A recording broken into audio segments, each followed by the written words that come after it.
Dear friends, India में हर साल 17 दिसंबर को पेंशनर्स डे सेलिब्रेट किया जाता है। ये क्यों सेलिब्रेट किया जाता है और पहले किस तरीके से पेंशनर्स के फेवर में डिसीजंस लिए गए थे और उसके बाद से अभी तक पेंशन अपडेशन पूरी तरीके से पेंडिंग चल रहा है। काफ़ी पुराने MC सिंगला केस जो कि 38 ईयर से पेंडिंग है, उनका भी कोई डिसीजन नहीं हो पाया है। अभी बहुत सारी ऐसी चीज़ें हैं जो पेंशनर्स के फेवर में नहीं है, बट यदि आप इसकी हिस्ट्री देखेंगे किस तरीके से पेंशनर्स डे को सेलिब्रेट किया जाता है तो आपको जान के बहुत खुशी होगी कि पहले पेंशनर्स को कितना ज़्यादा बढ़ावा दिया जाता था।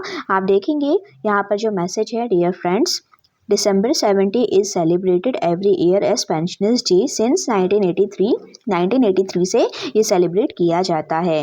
क्यों किया जाता है? क्योंकि 1982 में सुप्रीम कोर्ट की तरफ से एक केस की सुनवाई हुई थी जो कि DS नकारा जी का केस था। उन्होंने काफ़ी सालों तक पेंशनर्स के लिए लड़ाई लड़ी थी और उनका ये जो जजमेंट आया था वो 17 दिसंबर में ही आया था 1982 को। उसके बाद से 1983 से इसे पेंशनर्स डे के रूप में सेलिब्रेट किया जाने लगा।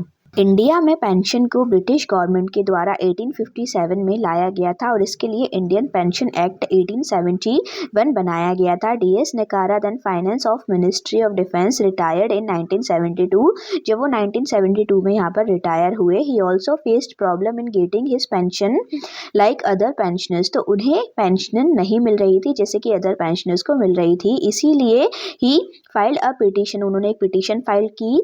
17 दिसंबर 1982 में उसका रिजोल्यूशन दिया गया that the top court deliver a judgement in favour of pensioners. तो उनके फेवर में ये जजमेंट आया था। उनका जस्टिस देते हुए YV चंद्रचूड़ जी ने जो बात कही थी पेंशनर्स के लिए वो बहुत ही अच्छी थी। जैसे कि हम यहाँ देखेंगे, pensioner is neither a bounty nor a matter of grace depending upon the sweet will of the employer nor an ex gratia payment। Pension ना तो बाउंटी है और ना ही कोई ex gratia पेमेंट है। It is a payment for the past services rendered. ये वो past services के लिए पेमेंट दिया जाता है जो पेंशनर्स ने की है। It is a social welfare measure rendering socio economic justice to those who is heyday of their life ceaselessly toiled for the employer on an assurance that in their old age they would not be left in the lurch।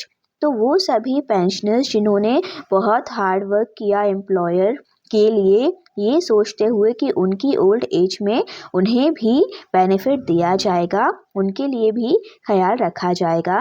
तो ये जो sentence इन्होंने बोला था वो बहुत ही अच्छा sentence है सभी पेंशनर्स के लिए। यदि अभी इस बात का ध्यान रखा जाए तो पेंशन अपडेशन को होने में समय ना लगे, लेकिन आज के जस्टिस इसे भूल गए हैं। वो ये नहीं जान रहे हैं कि किस तरीके से पहले भी पेंशनर्स को बेनिफिट दिए गए हैं, क्योंकि उनकी हार्ड वर्क जो उन्होंने किया है उसी के बदले में वो अपनी ओल्ड एज में थोड़ा सा बेनिफिट चाहते हैं जो उनके लिए बहुत ज़रूरी भी है।